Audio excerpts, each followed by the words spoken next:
Hello दोस्तों, what is import? Import क्या होता है?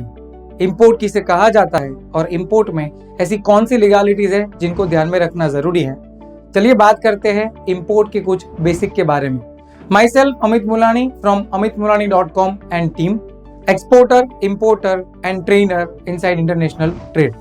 दोस्तों, इंपोर्ट के बेसिक डेफिनेशन के ऊपर हम बात करें तो इसका मतलब होता है कोई भी कंट्री से कोई गुड्स को आप इंडिया के अंदर लाए और उसके सामने फॉरेन करेंसी को पे करें। दोस्तों, इंपोर्ट की रिक्वायरमेंट होती क्यों है? कोई भी नेशन इंपोर्ट करता क्यों है?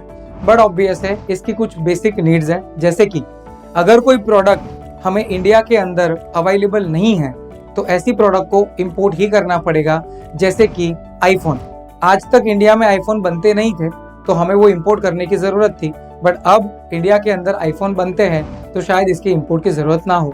सेकंड नंबर पे, अगर कोई ऐसी प्रोडक्ट है जो इंडिया में आप मैन्युफैक्चरिंग करें तो वो बहुत ही महंगा होगा, तो ऐसी प्रोडक्ट को जनरली इसलिए इंपोर्ट किया जाता है क्योंकि वो बाहर के कंट्री में हमें चीप रेट में मिलती है।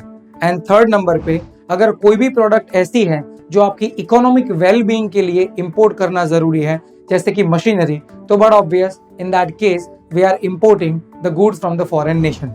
बट दोस्तों, इंपोर्ट के अंदर अगर सबसे इंपॉर्टेंट कुछ चीजें ध्यान में रखनी जरूरी है तो उसमें से पहला है import duty of the product. कई बार ये ऑब्जर्व किया जाता है कि इंपोर्ट ड्यूटी नहीं पता होने की बदौलत जब आप गुड्स को इंपोर्ट करके इंडिया में लाते हैं तो उसके बाद उसके ऊपर 100%, 200% ड्यूटी की बदौलत कहीं ना कहीं ये गुड्स बहुत महंगा पड़ता है। तो या तो आपको गुड्स छोड़ना पड़ेगा या तो आप लॉस करके लोकल मार्केट में उसे बेच देंगे।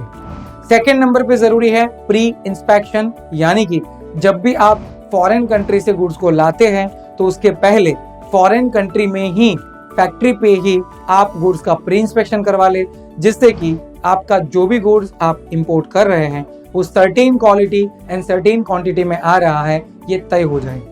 थर्ड नंबर पे आता है कोई भी गुड्स को इंपोर्ट करने से पहले आप ये जरूर से चेक कर ले कि क्या ये गुड्स रेस्ट्रिक्टेड या तो प्रोहिबिटेड लिस्ट में तो नहीं है, क्योंकि अगर आपका गुड्स गवर्नमेंट के हिसाब से रेस्ट्रिक्शन या प्रोहिबिशन में होगा तो उसके लिए आपको सर्टेन लाइसेंस की जरूरत होगी और ये लाइसेंस लेने के बाद ही आप गुड्स को इंपोर्ट कर सकते हैं। फोर्थ नंबर पे आता है गवर्नमेंट के अलग अलग नोटिफिकेशंस जो अलग अलग प्रोडक्ट के ऊपर अवेलेबल होते हैं।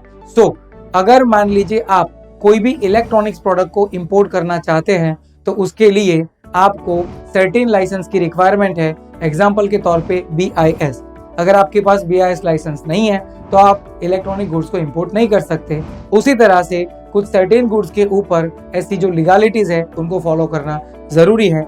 सो these are a different kind of important parameters जो हमें फोकस करना होगा जब कोई भी गुड्स को हम इंडिया में इंपोर्ट करते हैं। तो दोस्तों, ये हमने बात की इंपोर्ट के वक्त जो कुछ बेसिक चीजें ध्यान में रखनी है उसके बारे में।